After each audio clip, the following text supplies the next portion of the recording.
And we are live. Welcome to a very special stream with me, Zul. Today, we will be reading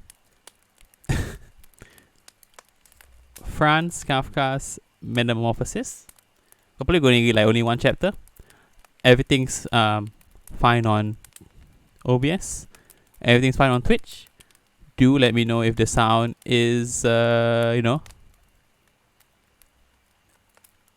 the sound of the campfire is too overwhelming. We could always like move away from it for a moment. Or if it's too soft, then tell me, we'll move closer to the fire, right? I think for now this is fine.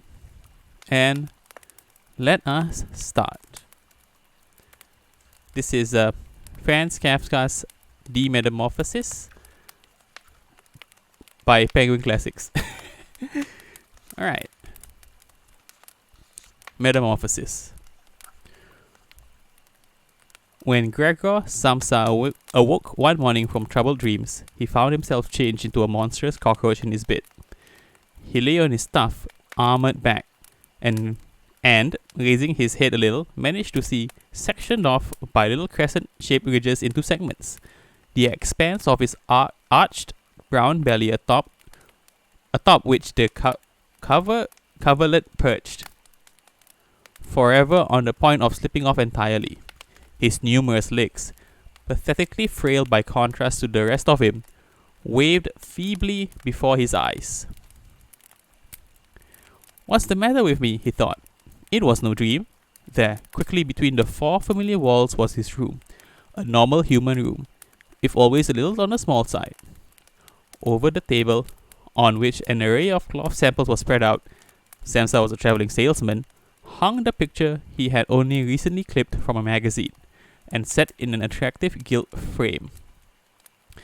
It was a picture of a lady in a fur hat and stole, sitting bolt upright, holding in the direction of the onlooker a heavy fur muff, into which she had thrust the whole of her forearm. From there, Gregor's gaze directed itself towards the window and the drab weather outside. Raindrops could be heard plinking against the tin window ledges. Made him quite melancholy. What if I went back to sleep for a while and forget about all this nonsense? He thought. But that proved quite impossible, because he was accustomed to sleeping on his right side. But in his present state, he was unable to find that position. However, vigorously he flung himself to his right. He kept rocking on to his back. He must have tried it 100 times, closing his eyes so as not to have to watch his wriggling legs, and only stopped when he felt a slight ache in his side, which he didn't recall having felt before. "Oh, my lord," he thought. "If only I didn't have to follow such an exhausting profession. On the road, day in, day out, the work is so much more strenuous than it would be in head office, and then there's the additional ordeal of travelling. Worries about train connections, the irregular bad meals, new people all the time, no continuity, no affection, devil take it." He felt a light itch at the top of his belly, slid a little closer to the bedpost so as to be able to raise his head a little more effectively, found the itchy place, which was covered with a sprinkling of white dots, the significance of which he was unable to interpret. Essayed the place with one of his legs, but hurriedly withdrew it, because the touch caused him to shudder involuntarily. Hello Hatsune, welcome to the stream. Welcome to a reading of Franz Kafka's Metamorphosis. Also, you can use the command !meta, which will take you to, yes, that Metamorphosis. It's an age-restricted video, so you should be fine. So yeah, you can take a look.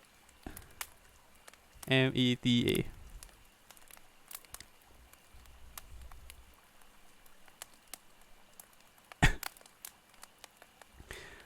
Okay, he slid back to his previous position. All this getting up early, he thought, is bound to take its effect. A man needs proper bed rest. There are some other travelling salesmen I could mention who live like harem women, Sometimes, for instance, when I return to the pension in the course of the morning to make a note of that morning's order, some of those gents are just sitting down to breakfast. I'd like to see what happened if I tried that with my director sometime. It would be the order of the boot, just like that. That said, it might be just the thing for me. If I didn't have to exercise restraint for the sake of my parents, then I would have quit a long time ago. I would have gone up to the director and told him exactly what I thought of him. He would have fallen off his desk in surprise. That's a peculiar way he was sitting at. He has of sitting anyway, up on his desk, and talking down to his staff from on high, making them step up to him very close because he's so hard of hearing. Well, I haven't quite given up hope. Once I've got the money together to pay back for what my parents owe him, it may take me another 5 or 6 years, then I'll do it, no question. Then we'll have the parting of the ways. But for the time being, I better look sharp, because my train leaves at 5. This guy woke up as a cockroach and he's worried that his train leaves at 5. What? And he looked across from the alarm clock ticking away on the bedside table. Great Heavenly Father, he thought. It was 6:30. Never mind. And the clock hands were moving smoothly forward. In fact, it was after 6:30. It was more like 7:15. Had the alarm not gone off? He could see from the bed that it had been quite correctly set for 4 o'clock. It must have gone off. You wake up at 4 a.m., my dude. But how was it possible to sleep calmly through its ringing, which caused even the furniture to shake? Well, his sleep hadn't exactly been calm. But maybe it had been all the more profound. What to do now? The next train left at 7. To catch it meant hurrying like a madman, and his samples weren't yet packed, and he himself didn't feel exactly agile or vigorous. And even if he caught the train, he would still be get a carpeting from the director, because the office boy would be on the platform at 5 o'clock, and would certainly have reported long since that Gregor hadn't been on the train. That boy was a real piece of work, so utterly beholden to the director, without any backbone or nous. Then, what if he had called in sick? That would be rather embarrassing and a little suspicious too, because in the course of 5 years, Gregor hadn't once been ill. The director was bound to retaliate by calling in the company doctor, would upbraid the parents for their idle son, and refute all objections by referring to the doctor, for whom there were only perfectly healthy but work-shy patients. And who could say he was wrong in this instance anyway? Aside from the continuing feeling of sleepiness that was quite unreasonable after such a long sleep, Gregor felt perfectly well, and even felt the stirrings of a healthy appetite. As he was hurriedly thinking this, still no nearer to getting out of bed, the alarm clock was just striking 7:15. There was a cautious knock on the door. Behind him, Gregor, came the call. It was his mother. Oops. It's 7:15. Shouldn't you ought to be gone by now? The mild voice. Yep, totally mild voice. Gregor was dismayed when he heard his own response. It was still without doubt his own voice from before, but with a little admixture of an irrepressible squeaking that left the words only briefly recognizable at the first instant of their sounding, only to set about them afterwards so destructively that one couldn't be at all sure what one had heard. Gregor had wanted to offer a full explanation of everything, but in these circumstances kept himself to, "Alright, see you soon. Mother, I'm getting up." My voice for Gregor is already changing. The wooden door must have muted the change in Gregor's voice, because his mother seemed content with his reply, and shuffled away. But the brief exchange had alerted other members of the family to the surprising fact that Gregor was still at home, and already there was his father, knocking on the door at his side of the room, feebly but with his fist. Gregor, he shouted. "What's the matter?" And after a little while he came again in a low octave. Gregor. On the other side of the room, meanwhile, he heard his sister lamenting softly. "Oh, Gregor, are you not well? Can I bring you anything?" To both sides equally, Gregor replied, just coming, and tried by careful enunciation and long pauses between the words to take any unusual quality from his voice. His father soon returned to his breakfast, but his sister whispered, "Gregor, please, will you open the door?" Gregor entertained no thought of doing so. Instead, he gave silent thanks for the precaution, picked up on his travels of locking every door at night, even at home. His immediate intention was to get up calmly and leisurely, to get dressed, and above all, to have breakfast before deciding what to do next, because he was quite convinced he couldn't arrive at any sensible conclusions as long as he remained in bed.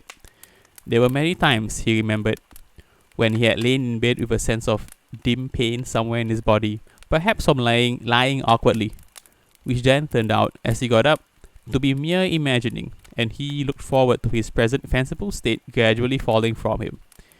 He had not the least doubt that the alteration in his voice was just the first sign of a head cold, always an occupational malady with travelling salesmen.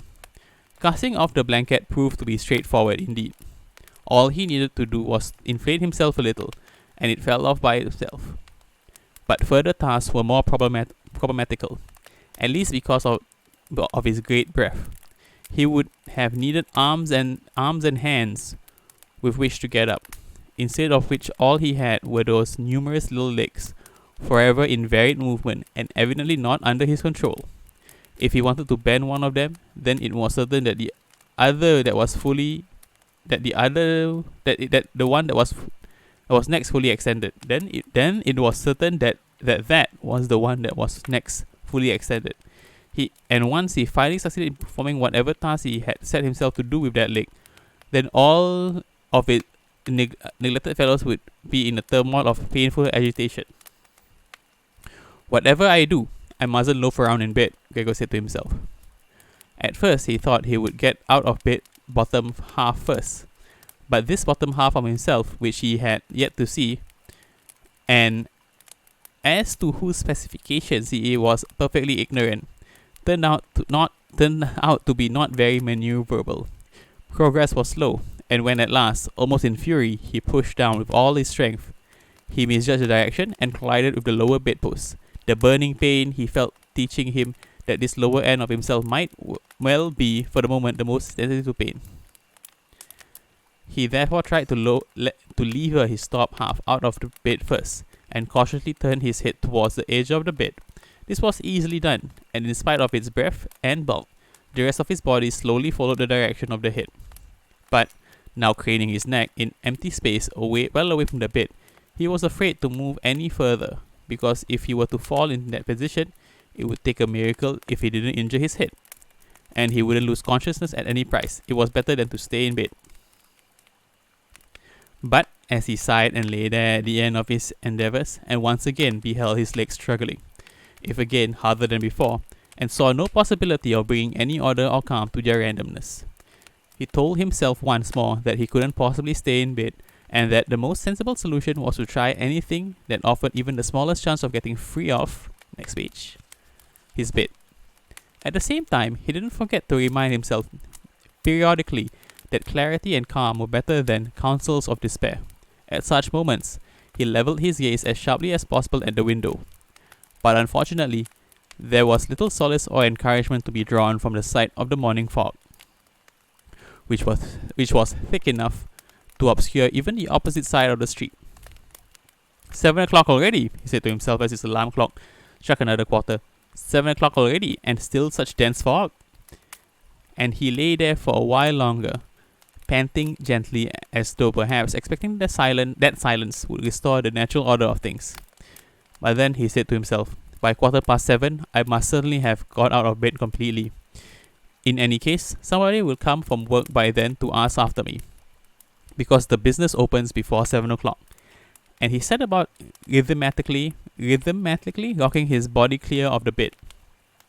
If he dropped out of bed in that way, then he would try to raise his head sharply at the last moment, so that it remained uninjured. His back seemed to be tough. A fall onto the carpet would surely not do it any harm.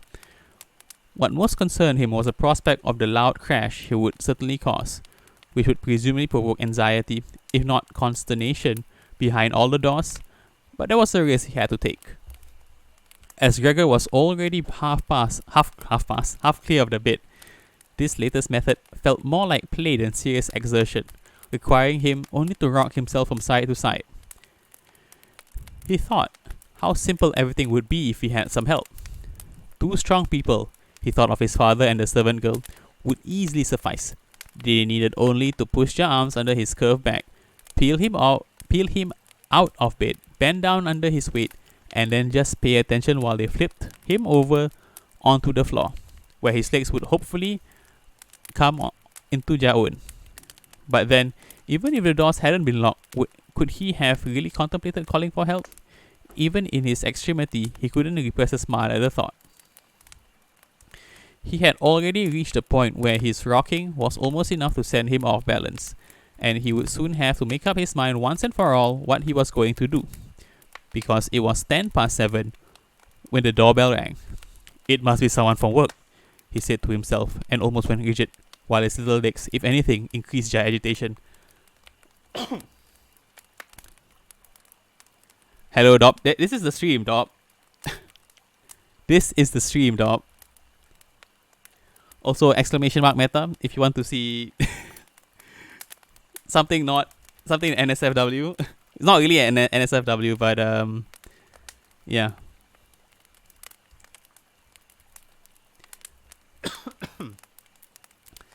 Yeah, no Spire today. I might I'm actually thinking of like maybe if I yeah, if any stream lasts till 11 p.m. I will stop at 11 because I realize I'm not getting like enough sleep recently. I already have trouble sleeping. So that's that. Where were we? Yeah. For a moment, there was silence. They won't open the door, Gregor said to himself, from within some mad hope. But then, of course, as always, the servant girl walked with firm stride to the door and opened it. Gregor needed only to hear the first word from the visitor to know that it was the chief clerk in person. Why was only Gregor condemned to work for a company where the smallest lapse was treated with the gravest suspicion? Were all the employees, without exception, scoundrels? Were there really no loyal and independent individuals among them, who, if once a couple of morning hours were not exploited for work, were driven so demented by pangs of conscience that they were unable to get out of bed? My god, this seems like a typical SME. Singaporean SME. Was it really not necessary to send a trainee to inquire, if inquiries were necessary at all?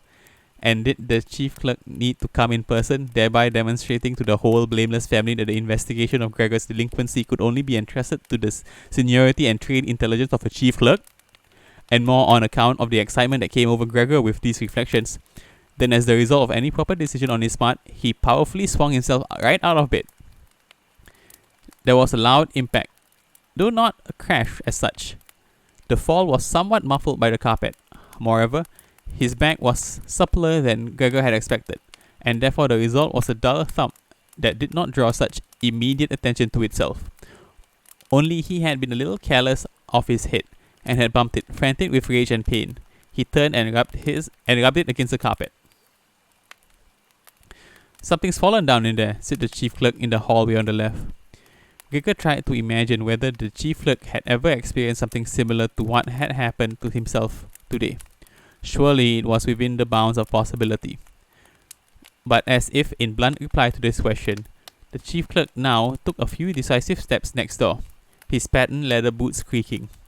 From the room on the right, his sister now whispered to Gregor, "Gregor, the chief clerk, sir." I know, Gregor replied to himself, but he didn't dare say it sufficiently loudly for his sister to hear. "Gregor," his father said now from the left-hand room, "the chief clerk has come and wants to know why you weren't on the early train. We don't know what to tell him. He wants a word with you too. So kindly open the door and I'm sure he'll turn a blind eye to the untidiness in your room."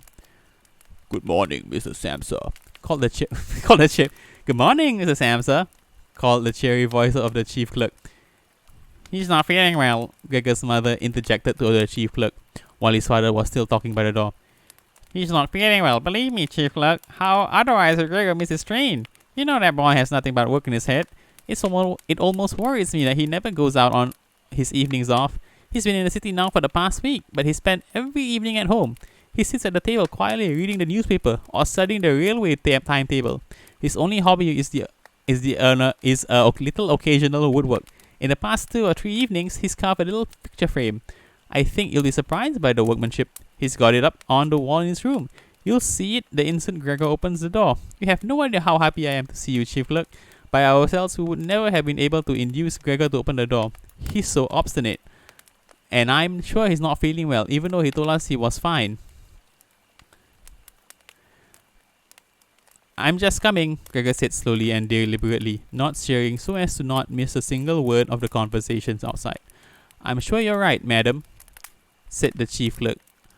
I only hope it's nothing serious, though again, I have to say that, unhappily or otherwise, we business people often find ourselves in the position of having to set aside some minor ailment in the greater interest of our work. So can we admit the chief clerk now? Said his impatient father, knocking on the door again. No, said Gregor. In the left-hand room, there was now an awkward silence. While he was on the right, his sister began to sob. Why didn't his sister go and join the others? She had presumably only just got up and hadn't started getting dressed yet. And then why was she crying? Because he wouldn't get up and admit the chief clerk, because he was in danger of losing his job, and because the director would then pursue his parents with the old claims. Surely those anxieties were still premature at this stage. Gregor was still here, and wasn't thinking at all about leaving the family. For now he was sprawled on the carpet, and no one who was aware of his condition who could have seriously expected that he would allow the chief clerk into his room. But this minor breach of courtesy, for which he could easily find an explanation later, hardly constituted reason enough for Gregor to be sent packing. Gregor thought it was much more sensible for them to leave him alone now, rather than bother him with tears and appeals. It was just the uncertainty that afflicted the others and accounted for their behaviour. Mr. Samsa, the chief clerk now called out loudly. What's the matter? You've barricaded yourself in your room. You give us one-word answers. You cause your parents grave and needless anxiety, and this is just by the by, you're neglecting your official duties in a quite unconscionable way. I am talking to you on behalf of your parents and the director, and I now ask you in all seriousness for a prompt and full explanation. I must say, I'm astonished. I had taken you for a quiet and sensible individual, but you seem set on indulging a bizarre array of moods. This morning, the director suggested a possible reason for your missing the train. It was to do with the authority to collect payments recently entrusted to you. But I practically gave him my word of honor that couldn't be the explanation. Now, though, in view of your baffling obstinacy, I'm losing all inclination to speak up on your behalf, and your position is hardly the most secure. I had originally come with the intention of telling you as much in confidence, but you seem to see fit to waste my time. I really don't know why your parents shouldn't get to hear about it as well. Your performances of late have been extremely unsatisfactory. It's admittedly not the time of the year for the best results. We freely concede that. But a time of the year for no sales? That doesn't exist in our calendars, Mrs. Samsa, and it mustn't exist. But Chief Clerk, Gregor explained in his excitement, forgetting everything else. I'll let you in right away. A light indisposition, a fit of giddiness had prevented me from getting up. I'm still lying in bed, but I feel almost restored. I'm even now getting out of bed. Just one moment's patience. It seems I'm not much improved as I hoped, but I feel better just the same. How is it something like this can befall a person? Only last night I felt fine. My parents will confirm it to you. My parents will confirm it to you? Where is that? Or rather, last night I had a little inkling already of what lay ahead. It probably showed in my appearance somehow. Why did I not think to inform work? It's just that one always imagines that one will get over an illness without having to take time off. Chief Clerk, sir, pay my parents. All those complaints you bring against me, they're all of them groundless. It's the first I've heard of them. Perhaps we haven't yet perused the last batch of orders I sent in. By the way, I mean to set out on the 8 o'clock train. The couple of hours have done me the world of good. Chief Clerk, don't detain yourself any longer. I'll be at work myself presently. Kindly be so good as to let them know and pass on my regards to the director. While Gregor blurted this out, almost unaware of what he was saying, he had moved fairly effortlessly. No doubt aided by the practice he had in bed, up to the bedside table, and now attempted to haul himself into an upright position.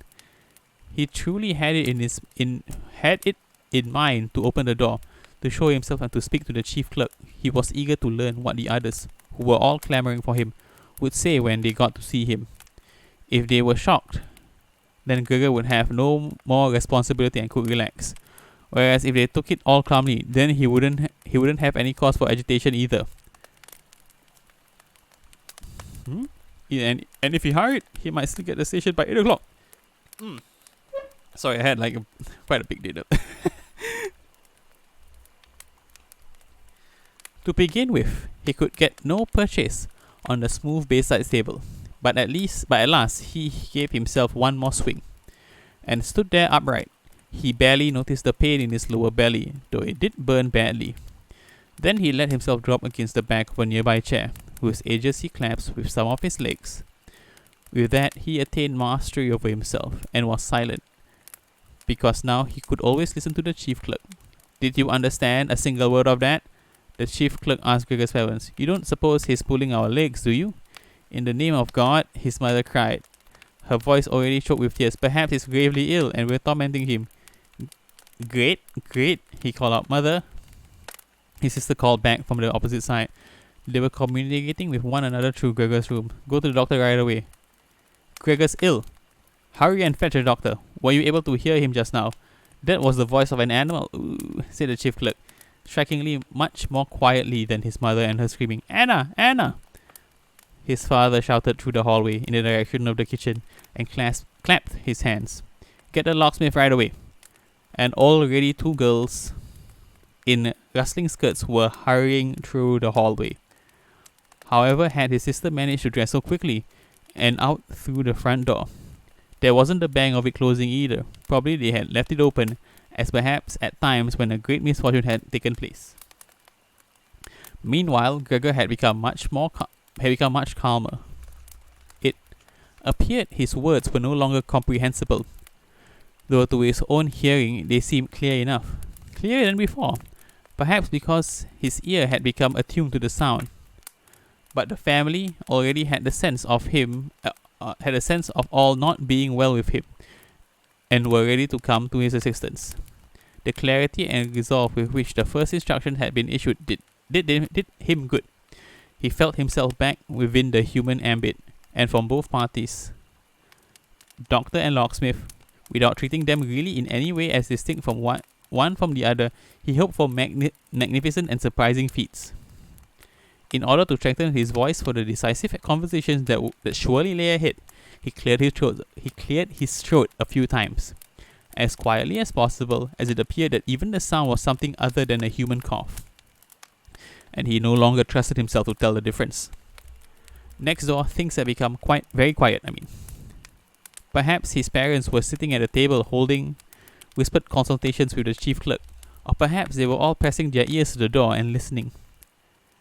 Gregor slowly pushed himself across the door with the chair. There let go of it and dropped against the door,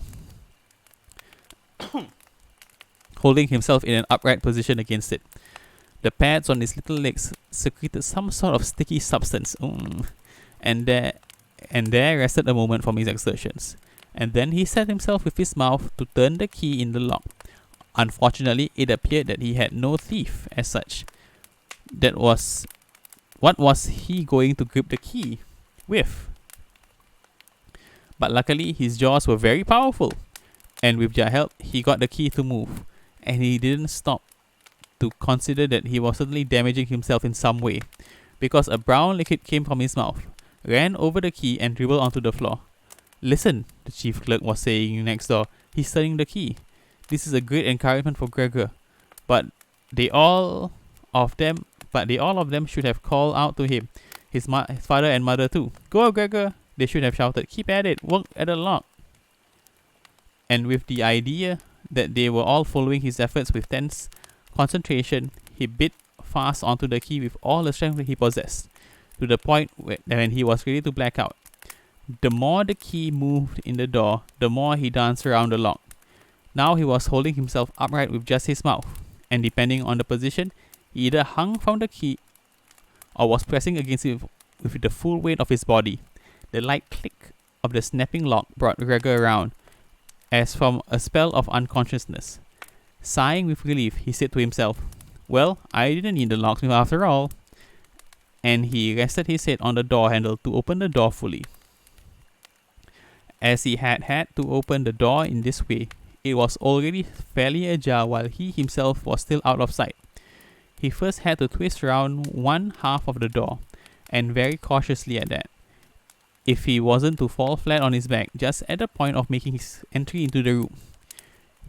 He was still taken up with the difficult maneuver, and he didn't have time to think about anything else, when he heard the chief clerk emit a sharp "Oh!"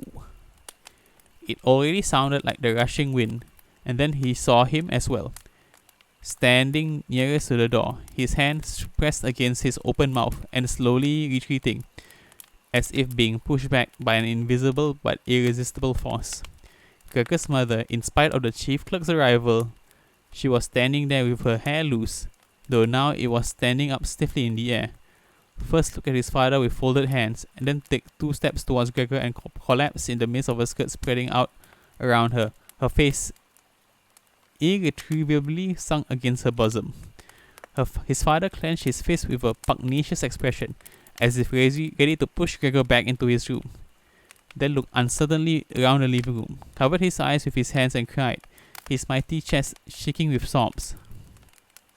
Now, Gregor didn't even set foot in the room, but leaned against the side of the fixed half of the door, so that only half his body could be seen, and the head with which he was peering across at the others cocked on its side a little. It was much brighter now. A little section of the endless grey-black frontage of the building opposite, it was a hospital, could clearly be seen with its rhythmically recurring windows. It was still raining, but now only single large drops, individually fashioned and flung to the ground. The breakfast things were out on the table in profusion. Because of his father, breakfast was the most important meal of the day, which he liked to draw out for hours over the perusal of several newspapers. Just opposite, on the facing wall, was a photograph of Gregor from his period in the army as a lieutenant, his hand on his saber, smiling confidently, the posture and uniform demanding respect. The door to the hallway was open, and as the front door was open too, one could see out to the landing, and on top of the flight of stairs down. "Now," said Gregor in the knowledge that he was the only one present to have maintained his equanimity, "I'm going to get dressed, pack up my samples, and then I'll set off. Do you want to let me set out, do you? You see, Chief Clerk, I'm not stubborn. I like my work. The travel is arduous, but I couldn't live without it." "Where are you off to, Chief Clerk? To work, is that right? Will you accurately report everything you've seen here? Is it possible to be momentarily unfit for work, but that is precisely the time to remind oneself of one's former achievements, and to reflect that once the present obstacle has been surmounted, one's future work will be all the more diligent and focused. As you know all too well, I am under a very great obligation to the director. In addition, I have responsibilities for my parents and my sister. I am in a jam, but I will work my way out of it. Only don't make it any harder for me than it is already. Give me your backing at head office. I know the travelling salesman is not held in the highest regard there. People imagine he earns a packet and has a nice life on top of it. These similar assumptions remain unexamined. But you, Chief Clerk, you have a greater understanding of the circumstances than the rest of the staff. You even, if I may say this to you in confidence have an understanding superior to that of the director himself, who, as an entrepreneur, is perhaps too easily swayed against an employee. You are also very well aware that the travelling salesman, spending as he does the best part of the year away from head office, may all too easily fall victim to tittle-tattle, to mischance, and to baseless allegations, against which he has no way of defending himself. Mostly even does not get to hear of, and when he returns exhausted from his travels, it is to find himself confronted directly by practical consequences, of whose causes he is ignorant. Chief clerk, don't leave without showing me by a word or two of your own that you at least partly agree with me. But the chief clerk had turned his back on Gregor the moment he had begun speaking, and only stared back at him with mouth agape, over his trembling shoulder. All the while Gregor was speaking, he wasn't still for a moment, but, without taking his eyes off Gregor, moved towards the door. But terribly gradually, as though in breach of some secret injunction not to leave the room. Already he was in the hallway. Already he was in the hallway, and to judge by the sudden movement with which he snatched his foot back out of the living room for the last time, one might suppose he had burned his soul, like the sole of the feet. Once in the hallway, he extended his right hand fervently in the direction of the stairs, as though some supernatural salvation there awaited him. Okay, I think I'm going to stop here.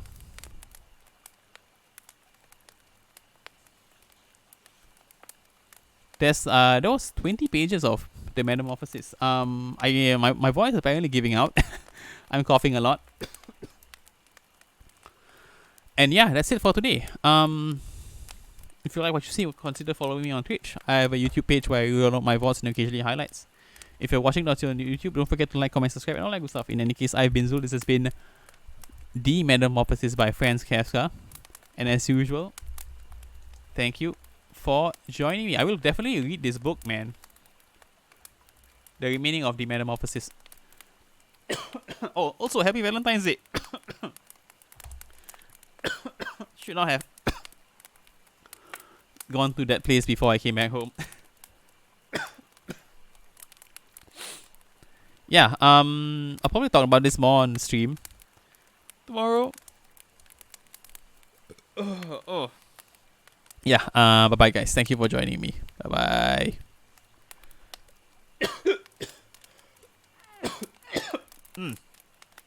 Yeah, thank you for joining me. Bye guys.